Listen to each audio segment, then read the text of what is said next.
રાજ્યના મુખ્યમંત્રીને ભાવભીનું આમંત્રણ આપું છું. તમે એકવાર અત્યારે છાપી આંટો મારો. તમે જે પ્રમાણેના વિકાસની ડંફાસો મારી છે, તમે નાગરિકો માટે બહુ મૃદુ છું, સંવેદનશીલ હોવાની જે બડાસો ફૂંકી છે, એક અડધો કલાક માટે તમે છાપી પાલનપુર હાઈવે પર આવીને ઉભા રહો એટલે તમને ખબર પડે તમારે વિકાસની વાસ્તવિકતા શું. ગઈકાલે મોડી રાતના 2 વાગ્યાથી અત્યાર સુધી ત્યાં પાણી ભરાયેલા છે. તમે તમારા મુસ્લિમ દ્વેષના કારણે કોઈ જરૂરત નથી છતાં કાણોદર અને છાપીમાં કારણ વગરના ફ્લાયઓવર ઉભા કર્યા.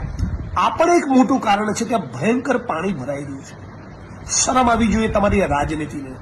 આજે ત્યાં ગાડી મહેસાણા બાજુથી, અમદાવાદ મહેસાણાથી વડગામ પાલનપુર છાપી આવી રહેલા અને છેક નડાબેટથી અમદાવાદ મહેસાણા તરફ જઈ રહેલા નાગરિકો હજારોની સંખ્યામાં જે પરેશાન થયા છે, એનો રાજ્યની સરકારને કોઈ અંદાજ છે?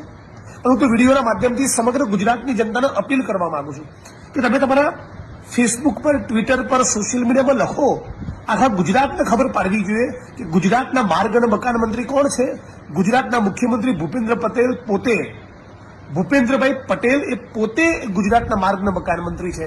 અને એ છતાં જે રાજ્યનો સીએમ પોતે માર્ગ અને મકાન મંત્રી હોય, એ છતાં આટલા રોડ રસ્તામાં પાણી ભરાય, આટલા રોડ રસ્તા તૂટે, શહેરમાં ભૂવા પડેલા હોય, ફ્લાયઓવર તૂટી જાય, મોટા મોટા બ્રિજ કોલેપ્સ થઈ જાય.